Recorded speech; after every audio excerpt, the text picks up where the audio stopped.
investigators have recorded bursts of neural activity just before and after clinical death. Brainwaves normally linked to consciousness, memory, and vision spike, despite no blood flow.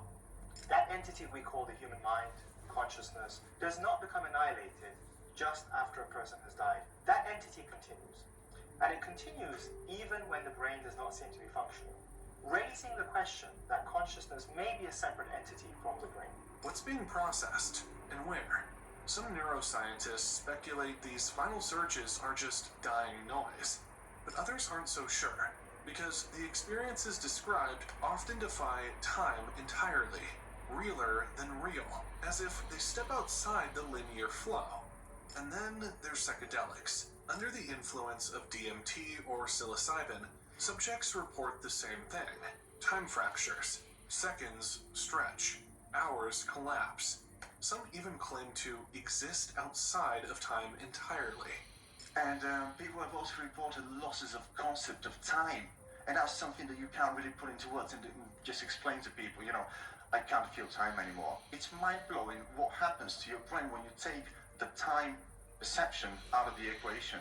This doesn't prove the mind exists outside space-time, but it points to something strange. Your sense of time can dissolve, yet you still exist.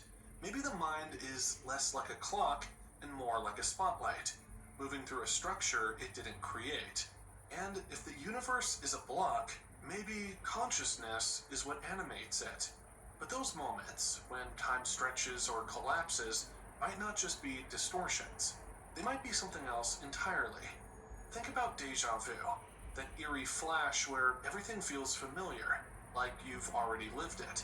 Not imagined, remembered, only from when? And then there are the dreams, vivid, random, forgotten, until they play out days later, detail for detail.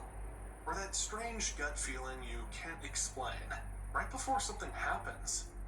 If time is a block, if every moment already exists, then maybe these aren't accidents. They're leaks.